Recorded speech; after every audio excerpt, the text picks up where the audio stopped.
यहाँ पर प्रसंग चल रहा है। सम्यक दृष्टि जीव स्व और पर के भावों को अनेक प्रकार से जानता है। यहाँ भाव का अभिप्राय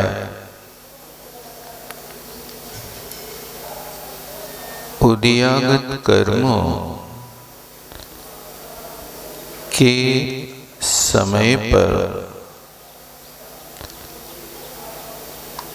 जीव की जो परिणति होती है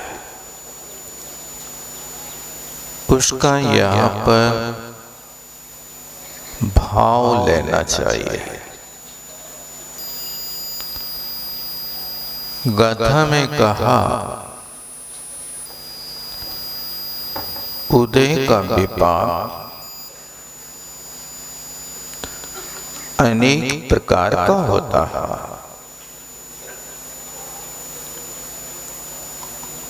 उदय जो होता है जीव ने पहले योग और कषाय के माध्यम से जो कर्म बांधा था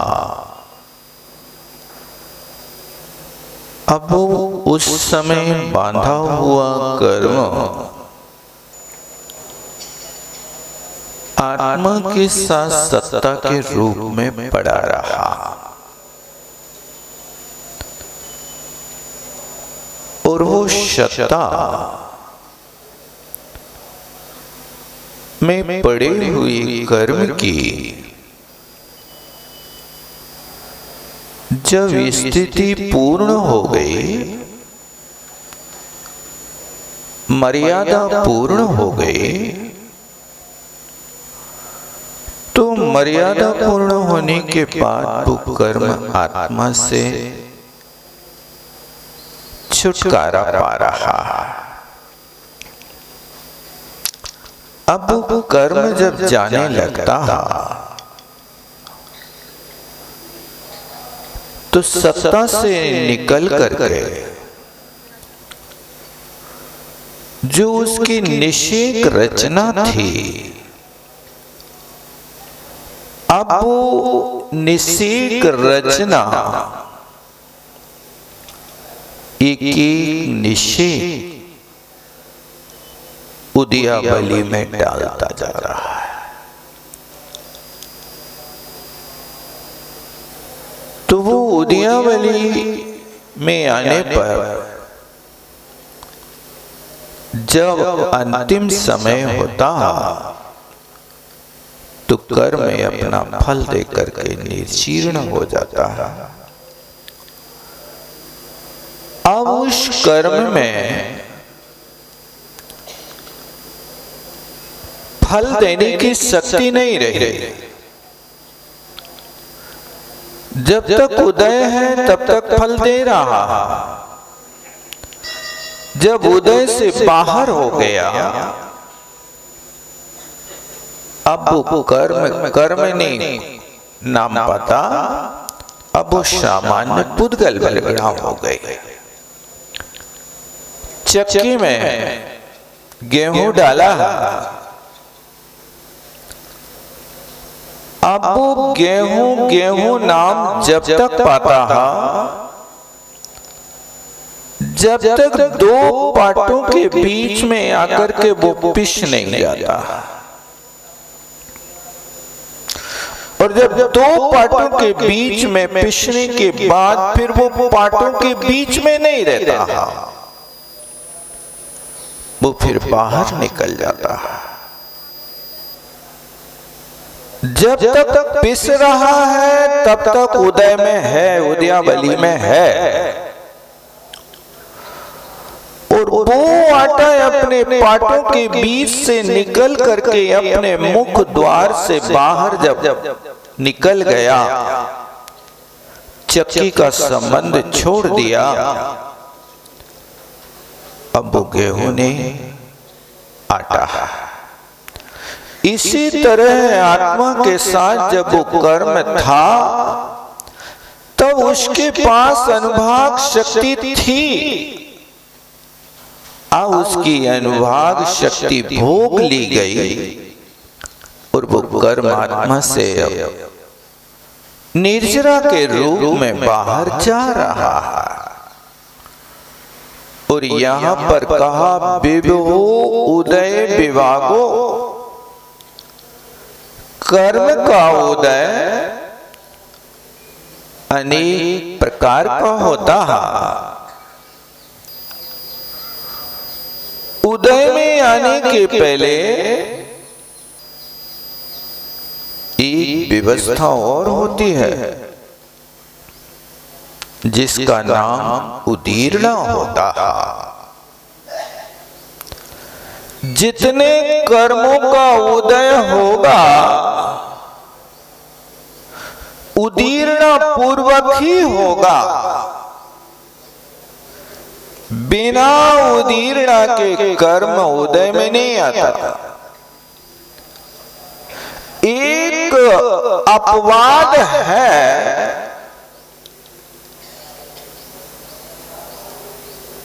कि साता वेदनी, असाता वेदनी और मनुष्य, इन तीन प्रकृतियों की छठवें गुण स्थान तक उदीर्णा होती है। सातवें गुण स्थान से लेकर के आगे 13वें गुण स्थान तक इन प्रकृतियों की उदीर्णा नहीं होगी। उदय तो होगा लेकिन इनकी उदीर्णा यही पूर्ण हो जाती है। बाकी शेष प्रकृतियों का जहां जितना उदय है वहां उनकी उदीर्णा होती है। उदय के योग 122 प्रकृतियां होती हैं। उन 122 प्रकृतियों में से पहले गुण स्थान में 117 प्रकृति का उदय होता है। ये विभो विपाको 117 प्रकृतियों का उदय मिथ्यात्व गुण स्थान में हो रहा है, एक जीव को नहीं हो रहा। ध्यान देना, ये नाना जीवों की अपेक्षा 117 प्रकृति है, एक जीव की अपेक्षा तो इससे कम हो जाते हैं। क्योंकि उदय की व्यवस्था होती तो ज्ञानावरणी की पांचों प्रकृतियों का उदय होता है एक साथ, दर्शनावरणी की प्रकृतियों का उदय होता, बंध 9 का होता है लेकिन एक साथ 9 का उदय नहीं होता। उदय होगा दर्शनावरणी कर्म की प्रकृतियों का तो 4 या 5 प्रकृतियों का होगा, इससे ज्यादा नहीं हो सकता। किन्हीं आचार्यों का मत है कि 5 निद्राओं में से हो सकता है एक की अभी उदय ना हो, ऐसा भी अवसर आ जाता है। लेकिन 5 निद्राओं में से एक निद्रा का उदय होना तो आवश्यक है। इसी तरह मोहिनी कर्म है तो मोहिनी कर्म की 28 प्रकृतियों में से ज्यादा होगा तो 10 प्रकृति का उदय होगा। एक मिथ्यात्व का होगा, 4 कषाय का होगा। 4 कषाय माने क्रोध है तो चारों कसायों के 4 क्रोध उदय में होंगे। मान है तो चारों मान एक साथ उदय में आएंगे, अनंतानुबंधी यदि मौजूद है तो। 4 कषाय, एक मिथ्यात और भय जुगुप्सा, ये होने के साथ तीन वेदों में से कोई एक वेद और हासरति या अरति शोक में से एक युगल, ऐसी 10 प्रकृतियों का मोहिनी का उदय होता है। और वेदनी का 2 में से किसी एक का उदय होता है। नाम कर्म की 93 प्रकृतियां हैं, लेकिन 93 में से उदय होगा तो उसके 10 स्थान उदय स्थान होते हैं। 20 प्रकृति से लेकर के 30 प्रकृति तक का उदय हो सकता है नाम कर्म का, इससे ज्यादा और किसी को उदय नहीं हो सकता। अंतराय की 5 प्रकृतियों का उदय होता है। इस तरह यदि आप जोड़ेंगे तो करीब एक जीव की अपेक्षा 67 प्रकृतियों का उदय बन जाता है। सत्ता सब कर्मों की हो सकती है।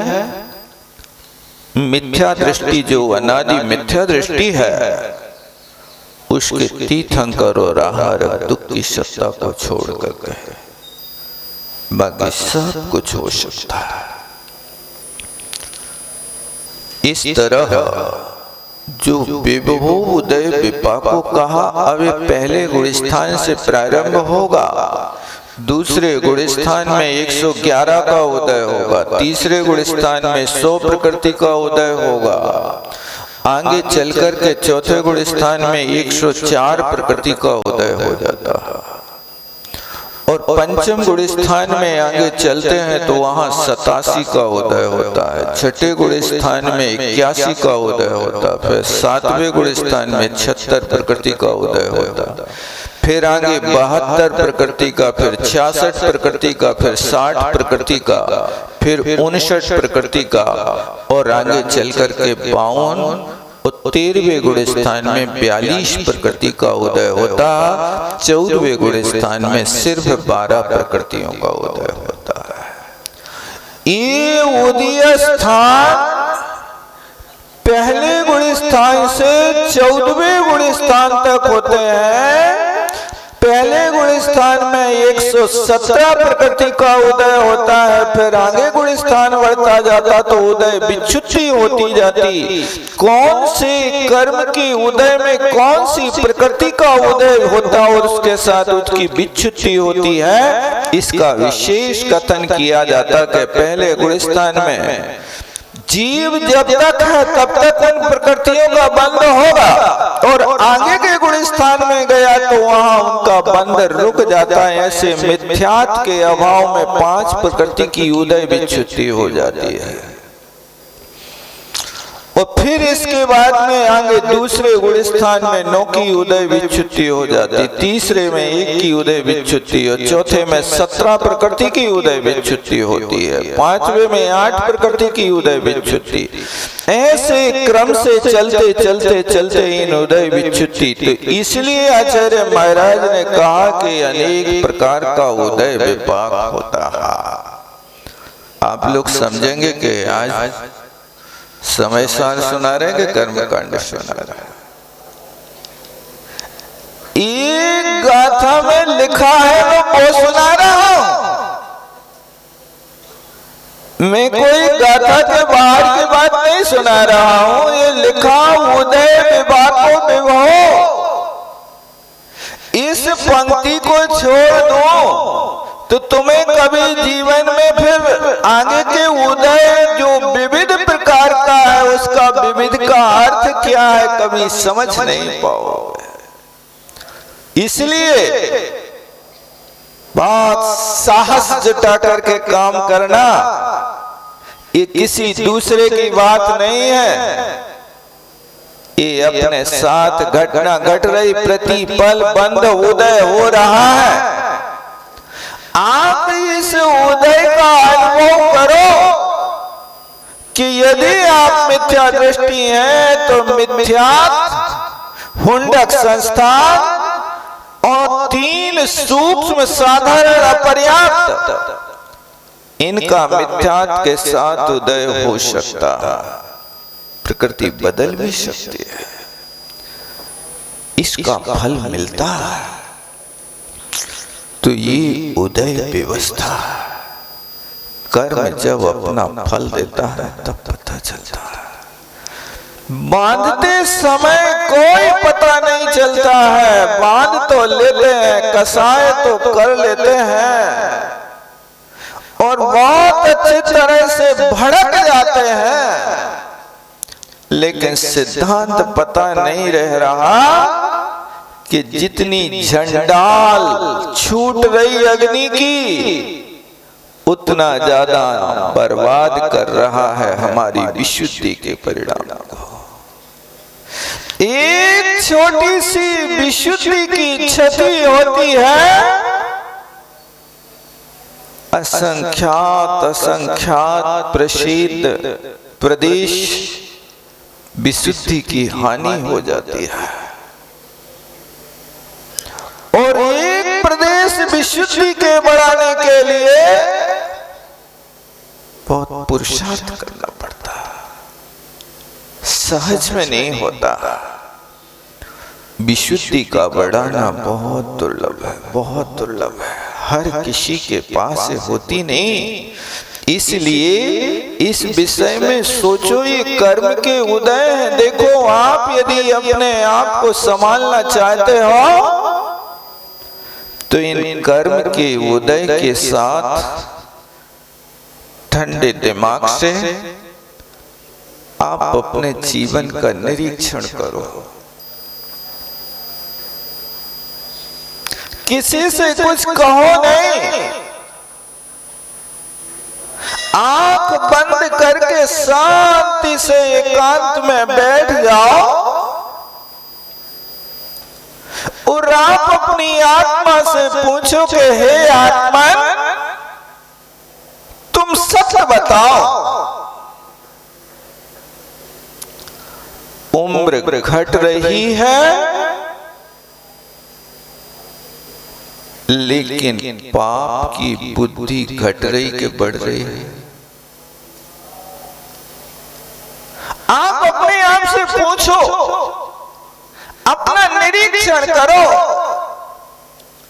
दूसरे व्यक्ति की दृष्टि में हो सकता है कि तुम पाप नहीं करते हो,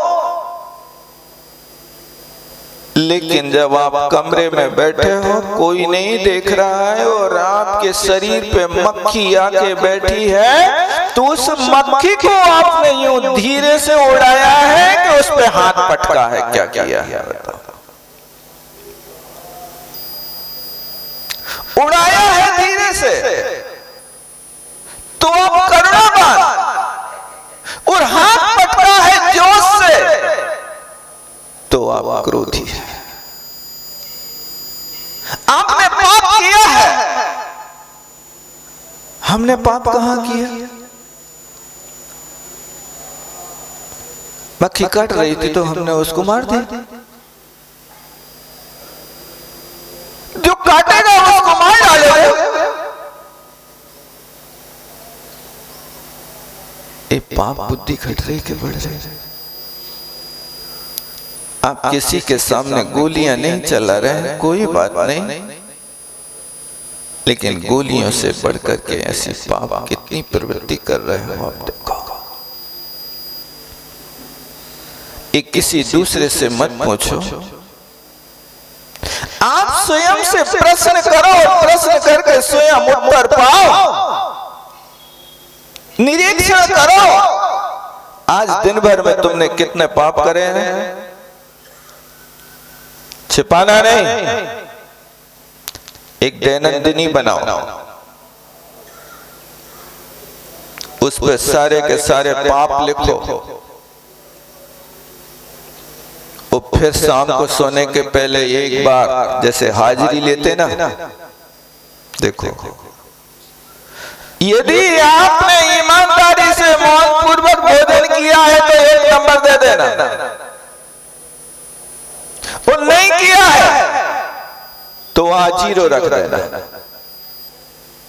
आज के 100 नंबर के पेपर में तुमने कितने नंबर पाए हैं?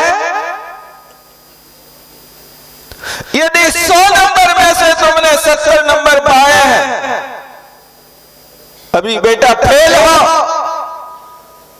दुनिया तो फर्स्ट डिवीजन बना देती, यहां नहीं बनेगा।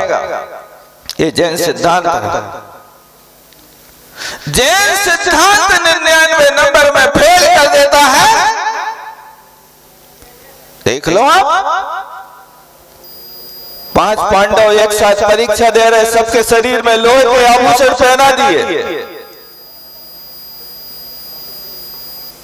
100 में से 100 नंबर जो लाए वे मोक्ष चले गए, और 100 में से जो 99 लाए वे मोक्ष के 12 योजन नीचे बैठ गए,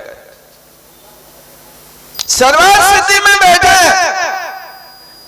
वे परम यथाख्या चारित्र को पाकर के अव्याबाद सुख का वेदन कर रहे हैं। उनके 3 भैया और 2 भैया सर्वार्थ सिद्धि में असंयम का वेदन कर रहे हैं। चौथे गुलिस्तान में पड़े, वो कारागार हो गए हैं। कब यहां से हम निकले और कब मनुष्य पर्याय पाकर के और रत्नत्रय की पुनः वही ABCD पढ़ना पड़ेगी। अब फिर से चौथा गुलिस्तान बना है, वहां से आएंगे, चौथा ही गुलिस्तान रहेगा 8 बरस तक।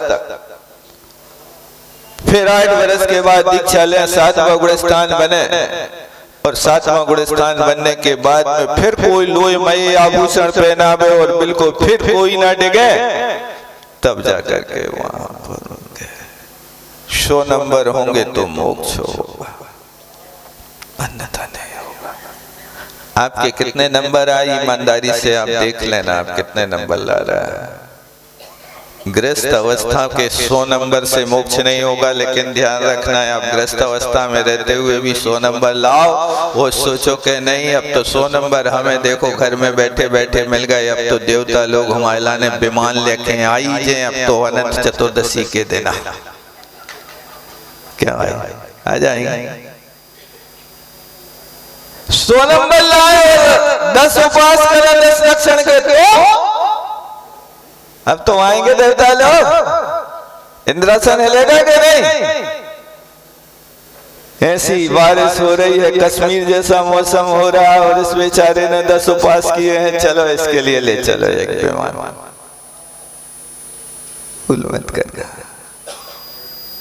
मुनि अवस्था बन करके सामायिक चारित्र में रह करके, जब सामायिक चारित्र से आगे छलांग लगा करके छाए के था क्या चारित्र में प्रवेश कर जाओ, तब के आपके 100 नंबर। फिर देवता नहीं, फिर तो मुक्त बधू तुम्हारे लिए वरमाला लिए खड़ी। आपका स्वागत है, पधारिए। अब अनंत काल के लिए आपकी सीट रिजर्व है, अब कोई कष्ट नहीं होगा। ये व्यवस्था है, तो आप पहले अपना आपका निरीक्षण करें, नंबर देखें। उम्र घट रही है, घट रही कि बढ़ रही? छिन छिन यौवन छीन होते हैं, क्या समझे रे प्राणी? किसका? जवानों का। बुढ़ों का थोड़ी छीन हो रहा है, उनको तो छीन हो गया है, उनको कुछ नहीं, तो शांति से न बैठ जाए बूढ़े लोग। कि इनने तो जवानी के लिए कहा छिन छिन यौवन छीन होता है, थोड़ी लिखा कि छिन छिन बुढ़ापो छीन होता है। तैयारी बुढ़ापा आने के पहले कर लेना, अच्छी बहुत बढ़िया तैयारी। देखो आप लोग को एक गांव से दूसरे गांव जाते हो ना, तो अच्छी तैयारी करते हो। आपने शिखर जी का टिकट तो 1 महीना पहले खरीद लिया, लेकिन शिखर जी के लिए गाड़ी पकड़ने के पहले कितने दिन पहले से तुम्हारी तैयारी चालू हो जाती है? बताओ ईमानदारी से बताओ। शिखर जी जाना है, टिकट तो है ही, लेकिन तैयारी कितने दिन पहले चालू होती? 3 दिन पहले तो करते होंगे कम से कम, है ना? कि ज्यादा और पहले 3 दिन से भी ज्यादा। अब 3 दिन जब बाकी बचते हैं, तब हड़बड़ होने लगती है, महिलाओं के पटा बेलना बंद होने लगते हैं। जमा के रखो, रोटी सिगड़ी गैस कुकर फकर काका रखना है, क्योंकि ये बनाना तो पड़ेगी, या बनी बनाई खाएंगे वहां। और सारे दुनिया भर के कपड़ा लत्ता, एक एक चीज याद कर करके, मफलर, स्वेटर, ठंड बहुत, क्या क्या रखना बताओ। अमृतधारा की भी शिशिया डाल लियो, चक्कर आ सकते हैं। ये कई दिन पहले से तैयारियां चालू है। अब वो तैयारी करता है, अब 2 दिन बचते हैं तो 50% हो जाती है। और कल जाना है तो आज रात को 10 बजे तक फाइनल 100%। बस सुबह उठो, लोटा भर पानी डालो और कपड़ा बस बदल ले और थैला उठाओ और स्टेशन भागो। यानी एक यात्रा करने के लिए 3 दिन पहले से घबराहट, 3 दिन पहले से सारी चीजें इकट्ठी कर ली गई, सब कुछ, यहां तक कि नोटों का बिंडल भी रात ही में संभाल के रख लिया गया। नहीं होता ना, चिल्लर भी एक एक टोंक पे कम से कम 1-1 रुपया तो डालना पड़ेगा। नहीं डाले नहीं चलता। अरे भैया, कंजूसों के पास सब चलत है। जो नहीं चलते बाजार में भी भगवान के यहाँ सब चलत है भैया। अभी भी तिजोरी खोलो तो 5-10 मिल जाए तिजोरियों में, अभी भी नहीं मिलती। मिलती है, क्या बात हो गई। बाजार में नहीं चलती, भगवान थोड़ी मना करते कि हमारे यहाँ नहीं चलेंगे।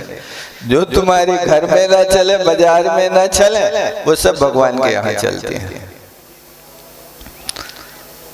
ये ठंडे दिमाग से आत्मनिरीक्षण करना कर्म का उदय है, लेकिन उस कर्म के उदय में एक बात सोचो, उम्र घट रही है, पाप मति घट रही के बढ़ रही, निंदा करो। हाँ, नित्य घटती आयु है, पर पाप मति घटती नहीं। आई बुढ़ोती पर विषय से, कामना घटती नहीं। ये पश्चाताप कर रहा, आत्मनिरीक्षण कर रहा है। हे भगवान, क्या कहें अपनी, कहां तक बातें कहें, लेकिन हे परमात्मा, तुमसे कोई बात छिपी नहीं है। आज निर्लज्ज होकर के मैं आपके सामने अपनी सारी बातें, सारा चिट्ठा खोल के रख रहा हूं। हाँ, नित्य घटती आयु, आयु नित्य घट रहे, पर पाप मति नहीं घट रहे। बुढ़ापा रोज आता जा रहा है, लेकिन बुढ़ापा आने के बाद भी बुढ़ोती आती जा रही, पर तृष्णा नहीं घट रही है। काया तो बूढ़ी हुई, तृष्णा हुई जवान, ऐसे में कैसे बने निजातम कल्याण। शरीर बूढ़ा हो रहा है और तृष्णा जवान हो रही है। जवान तृष्णा के लिए आप क्या करोगे? पर्वों की तैयारी करोगे कि तृष्णा की पूर्ति करोगे? क्या करें, लोगों की बुद्धि कैसी हो रही समझ में नहीं आ रहा। अच्छी मोटी रकम मिलने के बाद, रिटायरमेंट लेने के बाद भी लोग नई दुकानों की ओर झांकने लगते हैं। कोई नया व्यापार कर लेता है। अब कैसे दिन कटेंगे? दिन काटने के समय है कि कर्म काटने का समय है भैया? क्या कर रहे हो? दिन कैसे कटेगा? यहां तो लगता है भगवान एक एक समय बहुत कीमती है, बहुत दुर्लभ है। आप काट रहे हो और हम पकड़ रहे हैं। पकड़ो, समय का सिर गंजा होता है, बर्बाद मत करो। इसलिए इस बात को बार बार सोचो। उम्र घट रही है, दूसरों से नहीं कहोगे तुम्हारी पापमती घट रही कि बढ़ रही। तुम्हें दूसरों से पूछने में और दूसरों से देखने में बड़ा आनंद आता है, अपनी देखने में नहीं आता। आप अपनी ओर दृष्टि करो। दूसरी बात पर आत्मनिरीक्षण करो। पैसा बढ़ रहा है किंतु पुण्य बढ़ रहा के घट रहा है? पैसा बढ़ रहा है लेकिन पुण्य घट रहा के बढ़ रहा है? आप स्वयं विचार करो। पुण्य बढ़ने के कारण है भूत वृत्त अनुकंपा दान सराग संयमादि योगा शांति सत्य दशा। प्राणियों के ऊपर अनुकंपा करना, वृत्तियों की सेवा करना, दान की प्रवृत्ति करना, संयम को धारण करना, व्रतों के प्रति अपना बार बार भावना बनना, ये पुण्य कर्म के आश्रम। सम्यक दर्शन को पुष्ट करना, संयम की पुष्टि करना, 16 कारण भावनाओं का बार बार चिंतन करना, 16 कारण भावनाओं में सारी भावनाओं को आचरण में लाना, दर्शन की विशुद्धि है। बढ़ रही दर्शन सम्यक दृष्टि है तो आप सम्यक दर्शन को आगे बढ़ाइए। आपने जितनी दुकान खोली है उस आज की खोली हुई दुकान को आप उतना ही रखना चाहते कि और ही बढ़ाना चाहते हैं? नहीं, लक्ष्य हर व्यक्ति का है कि हमारी अजीब का भी चले और दुकान भी बढ़ती जाए। इसी तरह यहाँ पर भी दर्शन विशुद्धि का अर्थ है कि सम्यक दर्शन प्राप्त कर लिया तो सम्यक दर्शन बढ़ता जाए। इसी का नाम तो सम्यक तो वर्धनी क्रिया है। उस सम्यक को बढ़ाने का पुरुषार्थ करो। आप पूंजी बढ़ाते हैं, पूंजी के साथ पुण्य को भी दृष्टिपात करो, कितना पुण्य बढ़ रहा है। एक करोड़पति व्यक्ति था, किसी ने पूछा भैया आपकी संपत्ति कितनी है? उसने कहा मेरी संपत्ति 20,000 है। आप इतने बड़े साधक होकर के झूठ बोलते हैं, आपकी संपत्ति 20,000 है, करोड़ों पे खेल रहे हैं। उसने कहा भैया आप समझे नहीं हैं, मैंने अपने जीवन में अभी तक 20,000 का दान दिया है। जो 20,000 का दान दिया है वो मेरी संपत्ति है। ये सब बाहर दिखाई देने वाली इसके लिए तो सब लोगों की दृष्टि लगी है, ये मेरी थोड़ी है। आप बेटा से पूछो तो वो भी कहेगा ये मकान मेरा है, ये दुकान मेरी है। पत्नी से पूछो तो वो भी कहेगी कि मेरा। परिवार में 10 लोग रहते हैं तो 10 लोग कहते हैं मेरा है, मेरा है, मेरा। अब सब लगे कि मेरा है तो मैंने सोचा कि मैं अब इसको अपना नहीं कहूंगा, नहीं तो यह दत्ता दान हो जाएगा। देखो उस व्यक्ति की सोच, सब लोग कह रहे मेरा तो मैंने जो अभी तक दान दे पाया वो मेरा है। क्या आप भी इस प्रकार की दृष्टि रखते हैं कि आपकी संपत्ति कितनी है? आपने जो आज तक उस धर्म रूपी बैंक में जमा कर दिया है वो तुम्हारा है, और जो यहाँ रखा है उस पर भरोसा नहीं रखना। जो दे गए सो ले गए, जो छोड़ गए सो मर गए, फिर कुछ नहीं ले गए साथ। जो धर गए सो छोड़ गए, मर गए, फिर कुछ नहीं मिलेगा।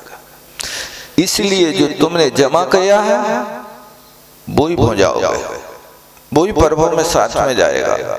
जो यहाँ रखा एक पाई तुम्हारे साथ नहीं जाएगी, क्योंकि आज तक कभी जन्म के काल में किसी की लंगोटी में जेब नहीं होता, ना लंगोटी होती है, और मरण के काल में किसी के कफन में जेब नहीं होता है कि कुछ तो लगा दे।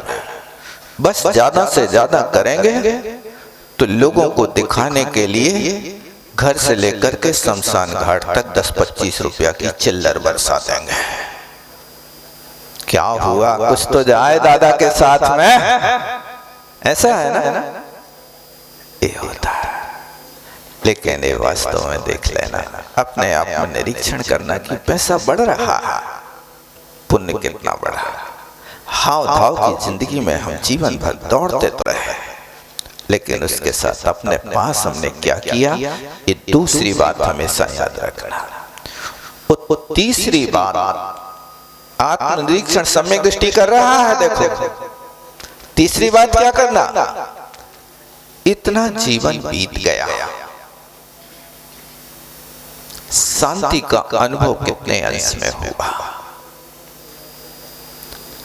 आपसे कोई पूछे क्यों भाई कैसे हैं, तो हर व्यक्ति कहता है ठीक है, बहुत अच्छे, परमानंद, सही बोल रहे।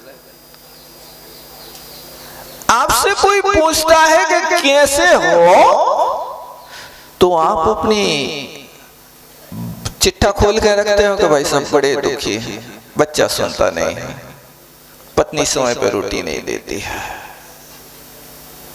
नपतारा निकटम ना आता, नाती पोता तो पास ही में नहीं आता, बहुत परेशान है। ऐसा कोई नहीं कहता, और हर व्यक्ति परेशान है। आप लोग नहीं हो सागर वाले, बात अलग है,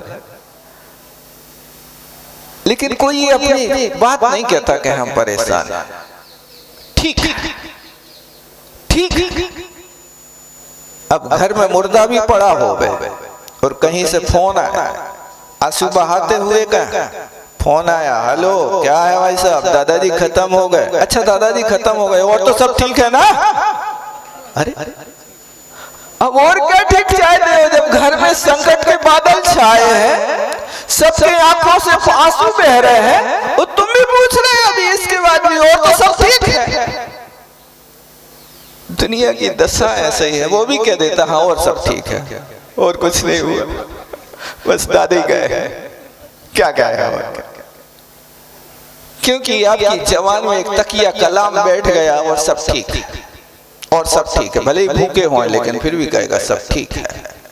2 दिन का भूखा हो, एक बिस्कुट खाने मिले तो भी कहेगा बहुत बढ़िया, पेट भर गया।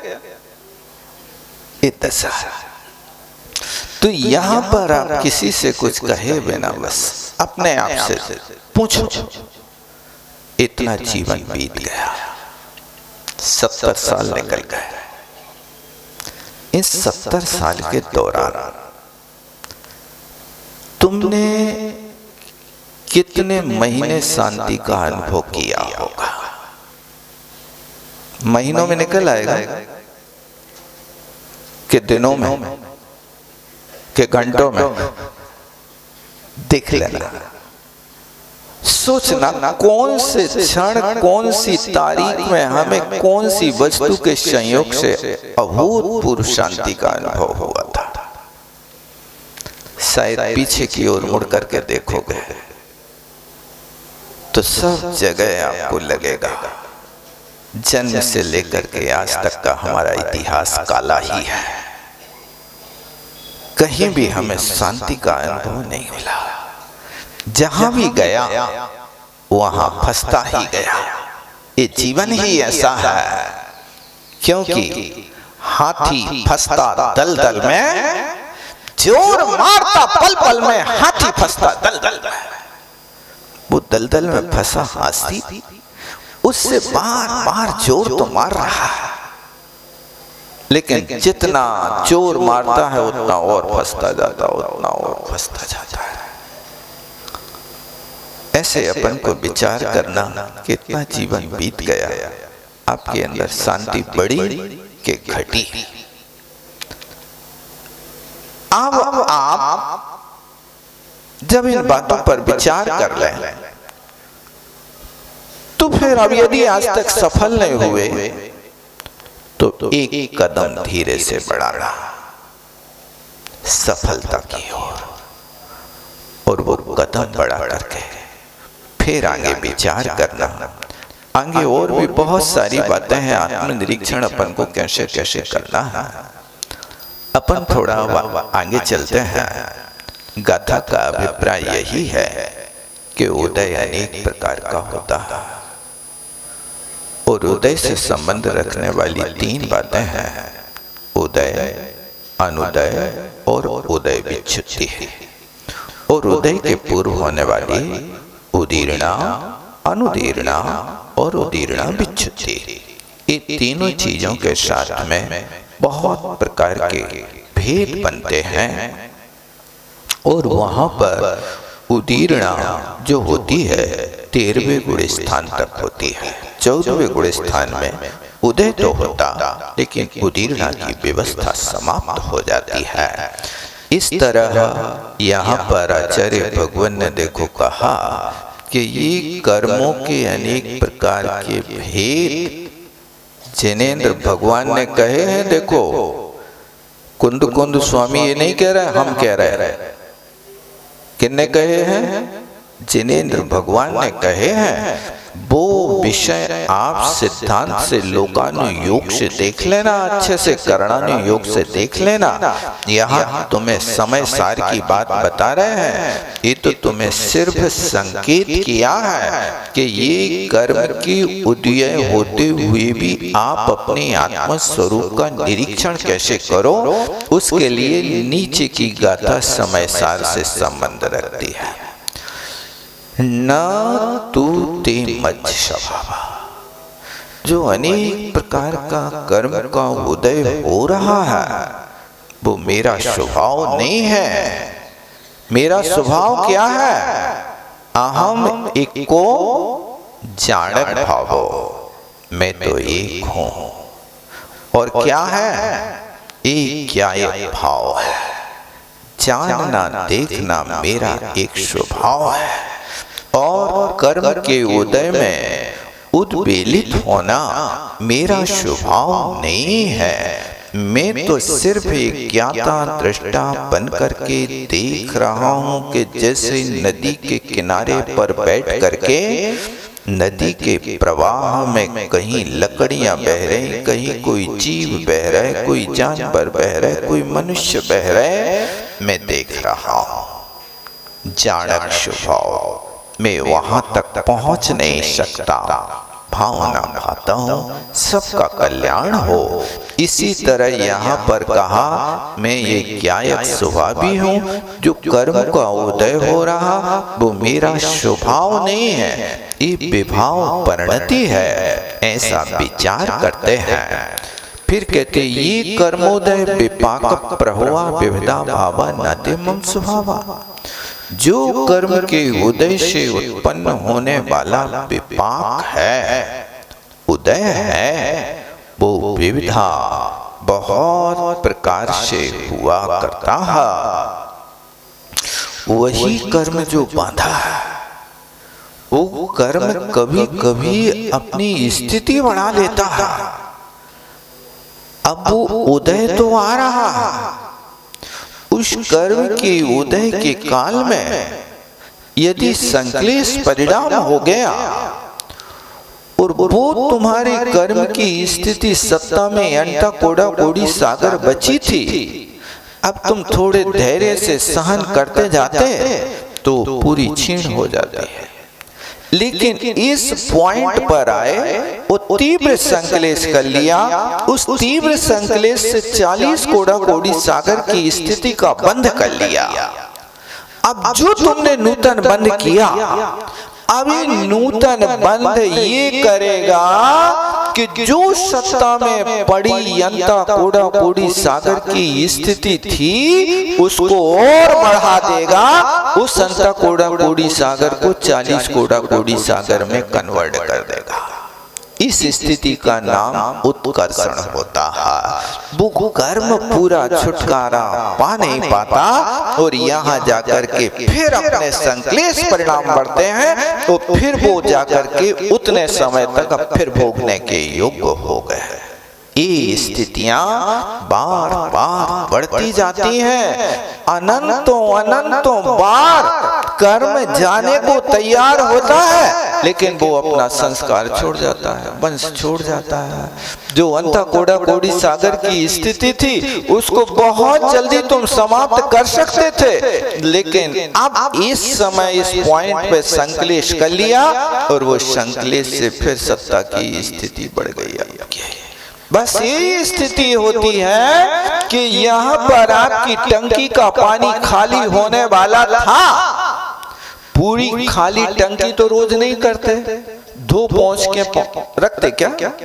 अब 24 घंटा प्रयोग कर लिया, अब टंकी को थोड़ा पहुंच के रख दो, सुखा दो, कल ताजा पानी भर है, ऐसा करते नहीं।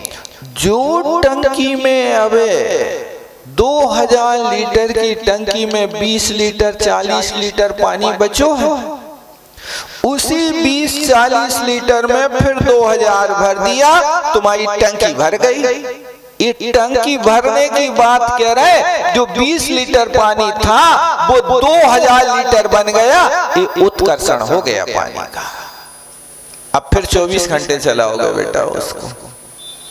ये उत्कर्षण आप अपने घर से रोज सीख सकते हो कि ये टंकी थोड़ी खाली होती है, हम आज तक टंकी को खाली नहीं कर पाए, फिर भरना पड़ती।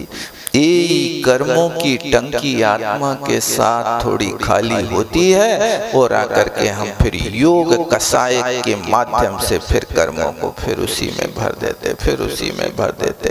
कितना काल हो गया? काल अनंत निगोद में छा। ये अनंत काल तुम्हारा ऐसे करते करते व्यतीत हो रहा, आज तक हम खाली नहीं हो पाए। ये मनुष्य पर्याय मिली है, अवसर है, इसमें अपन खाली कर सकते हैं। वो बस है कि बात समझ में आ जाए। इष्टंको कीर्ण एक भाव स्वभाव हम देखो, सम्यक दृष्टि को आज निर्णय हो रहा।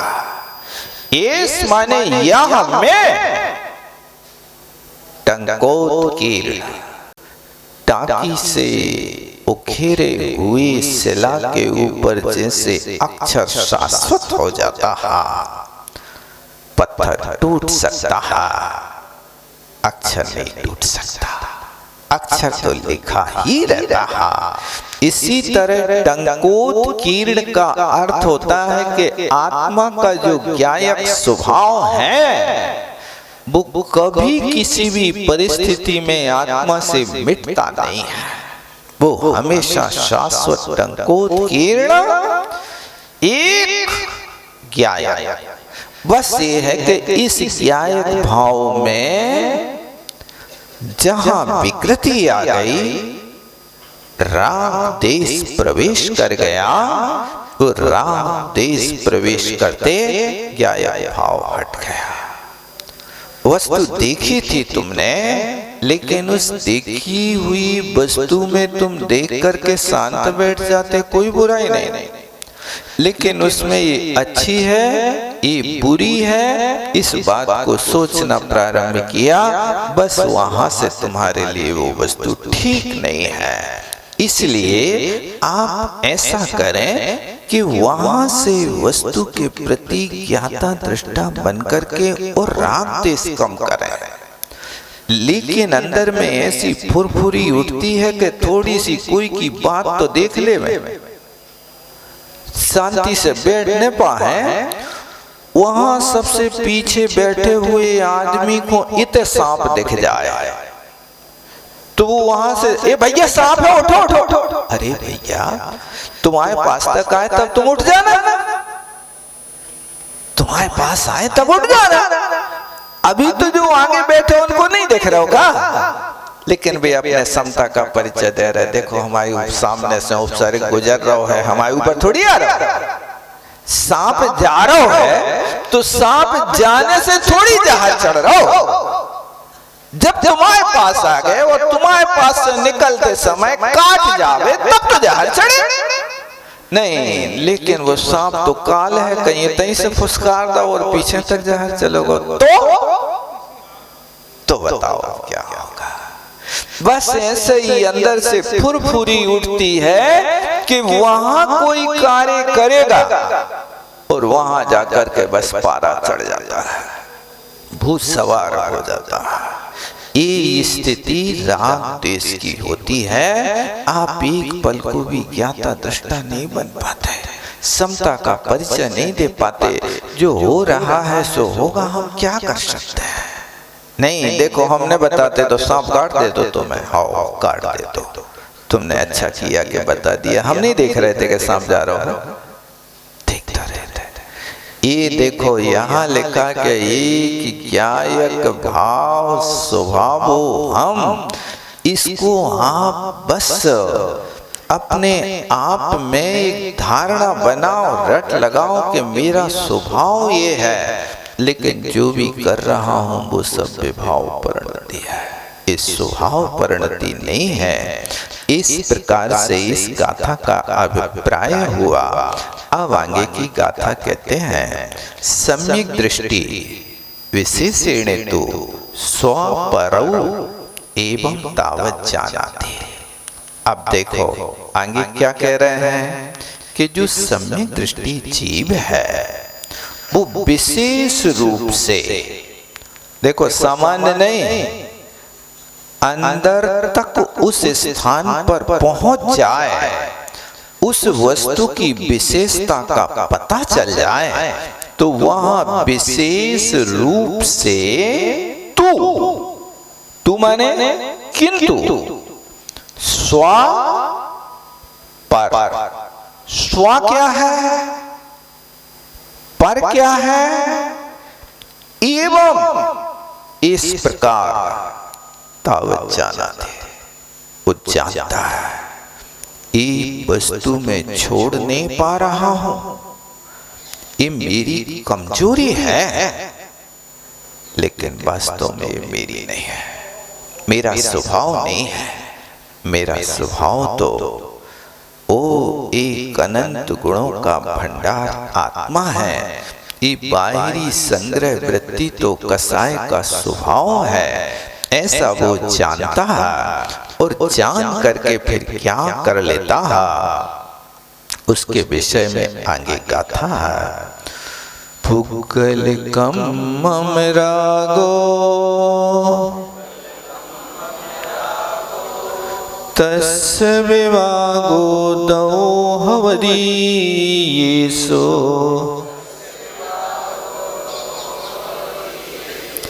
ऋणद्वेष मज्ज भावो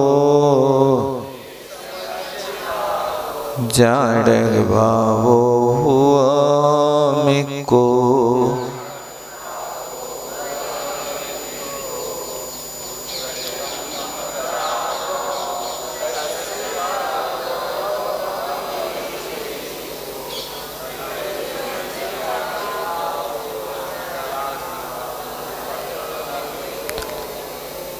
कहते हैं पुगल का मम रागो तस्य विवागो दो एसो भवति। बहुत अच्छी बात यहाँ कहते हैं कि एसो रागो, ये जो राग है पुगल का मम, ये पौद्गलिक कर्म है। तस्य विवागो दो भवति, उसके विपाक माने उदय से ये राग रूप परिणति जीव की होती है। ऋणद्वेष मज्ज भावो जाणत भावो हुआ हमको, ये राग रूप परिणमन करना ये मेरा स्वभाव नहीं है, मेरा तो एक ज्ञायक स्वभाव है। मैं सिर्फ वस्तु को जानता हूं, लेकिन राग रूप करना ये मेरा स्वभाव नहीं है। इस प्रकार से वो सम्यक दृष्टि जो अपने अंदर से उत्पन्न होने वाली राग की परिणति है, उस राग की परिणति को वो वहाँ समझ रहा कि दोनों चीजें पृथक पृथक हैं, ये मेरा स्वभाव नहीं, लेकिन करें क्या, इस भूमिका में उसको छोड़ भी तो नहीं पाता हूँ। आप देखो, भोजन के साथ, रोटी के साथ दाल खा रहे हैं, ये दाल और रोटी को मिला करके आपने ग्रास बना लिया। आपने जो ग्रास बनाया, उस ग्रास में आप समझ रहे कि दाल अलग है, रोटी अलग है, तो भैया पेट भरने के लिए अकेली रोटी खा लो। नहीं, दाल से पेट नहीं भरा जा रहा है, दाल से तो रोटी को पतला किया जा रहा है, लिक्विड किया जा रहा है, गीला किया जा रहा है, जिसके कारण वो गले के नीचे उतर जाए, इसलिए दाल की जरूरत है। यदि आप चाहें तो ऐसी रोटी बना दें कि जिसको मोन डाल करके और बढ़िया, तो वह दाल की जरूरत ना पड़े और घी के साथ खा जाए, लेकिन फिर भी आपको कहीं ना कहीं तो मिलावट तो करनी ही पड़ेगी, चाहे दाल की करो चाहे घी की करो, बिना मिलावट के रोटी आपके गले नहीं उतरेगी। इसी तरह आत्मा और राग का दाल और रोटी की सतह मिश्रण तो हुआ है, लेकिन मैं जान रहा हूं कि ये राग हमारा स्वभाव नहीं है, वो वस्तु ही है, लेकिन जब तक हमारी भूमिका नहीं बढ़े तब तक हम उसको छोड़ नहीं सकते। बस जावणी के ज्ञान से सूझे लोकाल